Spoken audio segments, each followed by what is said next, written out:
Itu pemirsa, 4 korban tewas dalam insiden perkelahian memakai celurit di Bangkalan Madura dievakuasi ke RSUD Syarifah Ambamirato, Ebuh Bangkalan. Polisi menetapkan 2 orang sebagai tersangka carok maut yang mengakibatkan 4 orang tewas di Bangkalan, Jawa Timur. Kedua pelaku adalah kakak beradik. Hari ini kita akan membahas kasus pembunuhan yang dikenal dengan istilah carok massal di daerah Bangkalan, Madura. Kasus ini merupakan duel antara 2 orang melawan 4 orang yang menyebabkan 4 orang kehilangan nyawanya. Bagaimana kasus lengkapnya? Mari kita bahas di Ruang Story.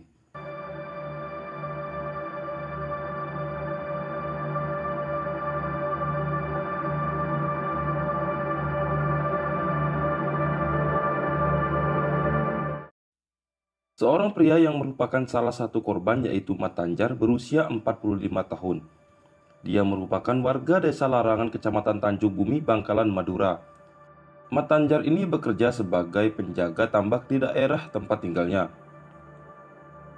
Dan selain itu, Mat Tanjar pun memiliki ilmu bela diri dan dikenal sebagai guru silat di desanya. Dikarenakan memiliki ilmu bela diri, terlebih sudah menjadi seorang guru silat, nyali dari Mat Tanjar pun tidak bisa diragukan lagi. Hal itu terlihat dari rekaman video salah satu warga yang merekam aksi protesnya dari hasil pilkades di Bangkalan pada tahun 2023 lalu.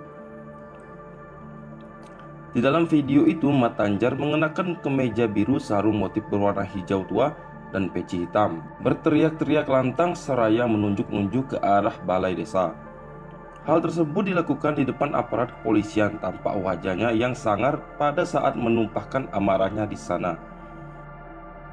Setelah aksi dari beberapa tahun yang lalu, Mat Tanjar pun kembali ramai bahkan menjadi viral beberapa hari ini. Namun bukan karena kegagahannya, melainkan Mat Tanjar kehilangan nyawa di tangan seorang pria biasa. Hal itu terjadi ketika hari Jumat tanggal 12 Januari 2024 sekitar pada jam 18.30. Mat Tanjar bersama dengan adiknya yang bernama Mat Tardam berusia 42 tahun sedang berjalan berboncengan motor di desanya. Sesampainya di sebuah pertigaan, tepatnya di desa Bumi Anyar, lampu motor dari Mat Tanjar menyoroti seorang yang duduk di pos pertigaan jalan tersebut. Pria itu adalah Hasan Busri yang berusia 39 tahun.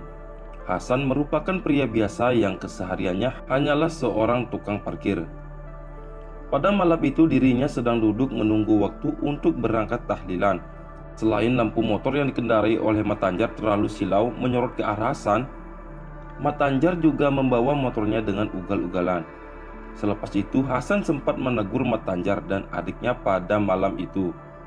Namun Mat Tanjar yang merasa jagoan atau mungkin jawara di desa, Mat Tanjar merespon teguran itu dengan bahasa Madura, yang artinya, "Kok berani-beraninya kamu negur saya?" Mat Tanjar yang merasa tidak terima atas teguran dari seorang tukang parkir, dia pun langsung turun dari motornya dan terlibat perdebatan dengan Hasan.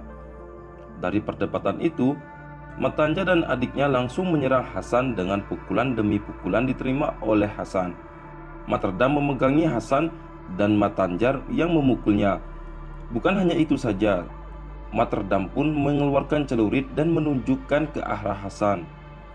Namun Hasan sempat memegang tangannya. Pada saat itu juga Mat Tardam menantang carok bertarung sampai mati dengan Hasan. Mat Tanjar mengatakan kepada Hasan untuk segera pulang mengambil senjata yang akan digunakan untuk carok.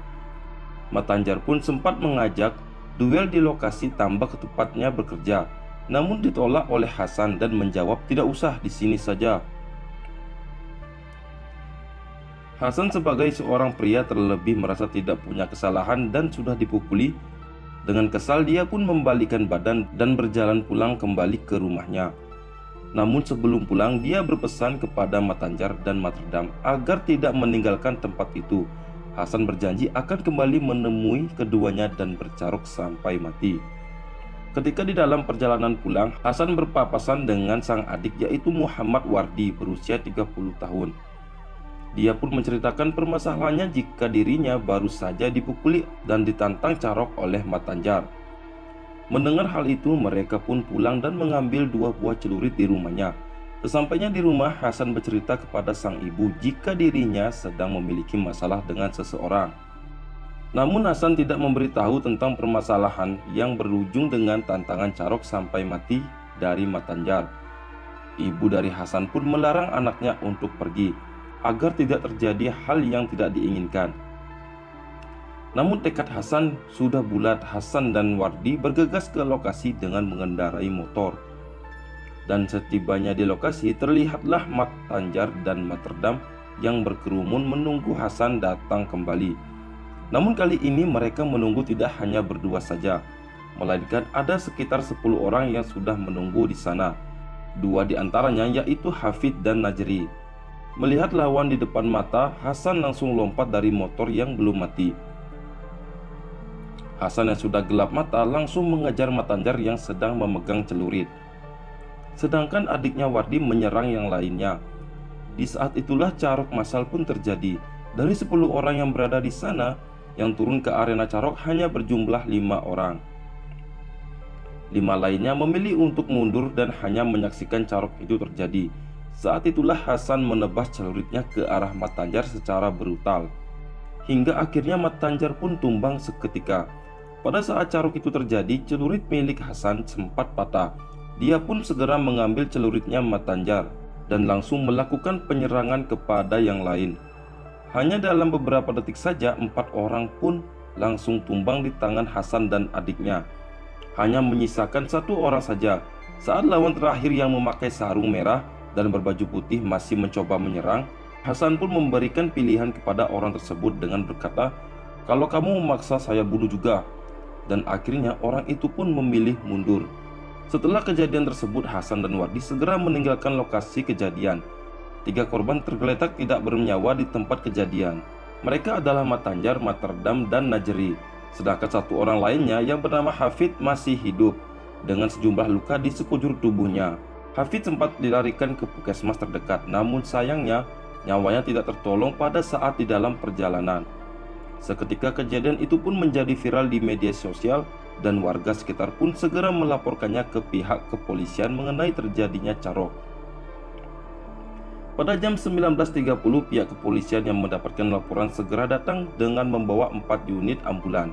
Keempat tubuh korban Carok segera dievakuasi menuju RSUD Samrabu Bangkalan, dan setelah melakukan olah TKP, polisi langsung menangkap Hasan dan Wardi. Mereka diamankan tanpa perlawanan. Di dalam pengakuannya, Hasan mengaku tertantang oleh Matanjar yang sudah memukulinya. Di saat itu 4 orang melawan 2 orang, membuat publik bertanya-tanya lantaran pada saat Carok itu terjadi, Hasan dan Wardi tidak mengalami luka sedikit pun. Dan setelah ditelusuri, ternyata Hasan bukanlah tukang parkir biasa.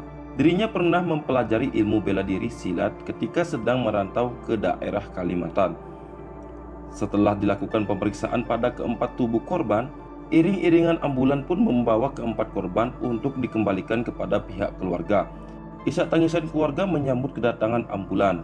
Bukan hanya keempat korban saja yang menjadi korban, namun ada ibu yang kehilangan anaknya, istri yang menjadi janda, dan anak-anak yang menjadi yatim juga ikut menjadi korban dan merasakan luka mendalam atas kejadian berdarah ini.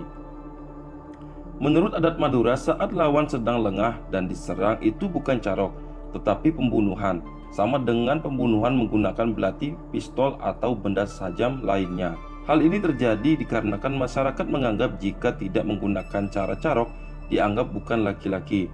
Carok yang sebenarnya adalah pertarungan 1 lawan 1 menggunakan senjata tajam. Senjata yang biasa digunakan adalah celurit. Sementara pihak kepolisian hingga kini masih memperketat pengamanan di 2 desa itu, mencegah adanya konflik susulan. Dikarenakan menurut kabar yang beredar, masih ada upaya untuk balas dendam dari masing-masing keluarga kedua belah pihak. Adapun Hasan dan adiknya dijerat pasal 340 KUHP dengan ancaman hukuman maksimal yaitu pidana mati, guys. Sebenarnya dalam hakikatnya Indonesia tidak membenarkan terjadinya carok ataupun tindakan kekerasan. Jika melihat kronologi, sebagai seorang pria yang sudah dipukuli, pasti akan marah, terlebih lagi dia tidak punya salah sedikit pun. Pria penakut pun akan bernyali jika sudah diinjak-injak.